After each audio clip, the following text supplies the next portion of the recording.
He, kweli dunia imeisha. Hadi Ndaro anavaa wigi tena la kushona. He, dunia sasa hivi inajiamlia. Yaani sasa hivi watu wanajiamlia mambo wenyewe. Kweli, Ndaro unawaibisha wanaume wenzako. Ndaro unawaibisha Tanzania nzima. Haiwezekani. Mimi ndio maana nasema hivi, wale wanaume ambao wanavaa wigi, wanasuka nywele, wanavaa hereni, sijui wanavaa cheni, ni mashoga. Huo so wanaume, ni umama. Mimi nasema ni umama. Mimi ukweli nitasema. Mniseme msiniseme, mimi ukweli nitasema. Haiwezekani.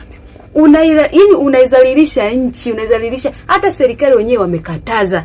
Serikali wenyewe hawapendi hicho kitu, lakini nyie mnang'ang'ania. Kwani lazima? Haya, mimi nivae wigi, wewe uvae wigi. Mwanamke ni nani sasa hapo? Eti mwanamke ni nani? Hivi kwa nini mnashindwa hata kujitathmini? Nyie ni wanaume lijali. Unashindwa kujikubali kwamba wewe ni mwanaume. Mpaka uvae wigi ndio utaonekana wewe mwanaume. Bwana Ndaro, wewe ni ndugu yangu, sijapenda bwana. Sijapenda hicho kitu. Yaani lazima niseme, mimi sijapenda. Haiwezekani uvae wigi. Wewe ni mwanaume.